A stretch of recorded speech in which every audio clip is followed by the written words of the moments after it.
Hi everyone, Chris here with EWA, making a short video on purchasing power and why it's important to maintain purchasing power over the long term, for example, when we're planning for retirement. So what we have on the screen here is an example of erosion of purchasing power. So if you have $100,000 today and we assume 3% for inflation, which is the orange bar, in 25 years, that $100,000 is only worth $47,000. If we assume 5%, that $100,000 is only worth $29,530 in 25 years. The right side takes a look at increases in pricing. So something that costs $100,000 today, if we assume 3% for inflation, that same product is now $209,000. And if we assume 5% for inflation, that $100,000 product now costs $338,000. So very important that we are not putting too much money in safe assets that do not earn a rate of return that is high enough to not only pace inflation, but exceed inflation.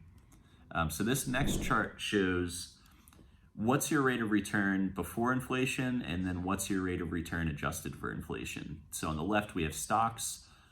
Second, we have a 60% equity, 40% fixed income portfolio. Next, we have bonds, then we have CDs, and then we have cash.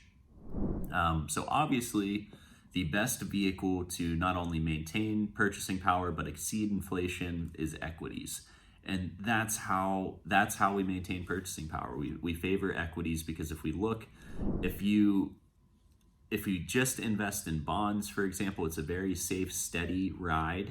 You're not going to see a lot of downside, but you're also not going to see upside. So before inflation, if we're looking at just bonds, your rate of return is 3.84%. But if we adjust this for inflation, your rate of return is really only 0.8%. Oftentimes, we see clients will overaccumulate in vehicles like bank CDs or just cash. Oftentimes, you're not even maintaining your purchasing power with these products. So if we look at CDs, adjusted for inflation, and again, the status from 2011 to 2020, after adjusting for inflation, CDs wouldn't even have maintained your purchasing power. You would have lost 1.7%. So we just wanted to make this video. Hopefully it's helpful because we feel that inflation has been a very hot topic so far this year.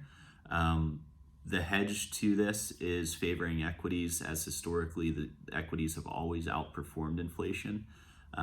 If you have any questions on this, please feel free to reach out.